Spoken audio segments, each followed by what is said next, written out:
আসসালামু আলাইকুম। দেখলাম বেশ ভালোই শাহবাগে ভার্সিটি সব জায়গা মিছিল মিটিং হইতেছে, দর্শকের বিচার চাই, অ্যারেস্ট হবে, গ্রেপ্তার হবে, সব কিছুই হবে, সবই ঠিক আছে। কিন্তু 2 দিন পরে কী হবে জানতে পারবেন? কেউ জানতে পারবেন না, সব ভুলে যাবেন, আবার যা তাই। এই যে মনে আছে ভার্সিটিতে একজন পাগল মেরে মানে বাইরে মারছিল যে ভার্সিটিতে, মনে আছে? আদৌ কি আমরা জানি যে ওদের বিচার হলো না, ফাঁসি হলো না, জেল হলো না, কি হলো আমরা জানি কেউ? ওই প্রথম প্রথম 2 দিন তো অনেক মায়া কান্না দেখাইছেন, তারপরে কি হইলো? সব ফিনিশ।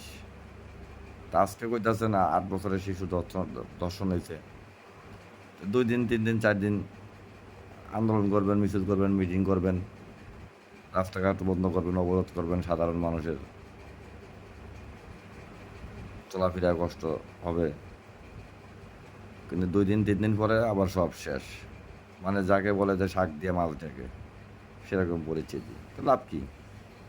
আমরা তো কেউ জানতে পারি না যে আসলে সঠিক সে বিচার হইলো না, তার জেল জরিমানা হইলো না ফাঁসি হইলো, কিন্তু জানতে পারি না। কিন্তু প্রথমে কদিন লাফালাফি করি, 1 সপ্তাহ পরে সব শেষ, ফিনিশ।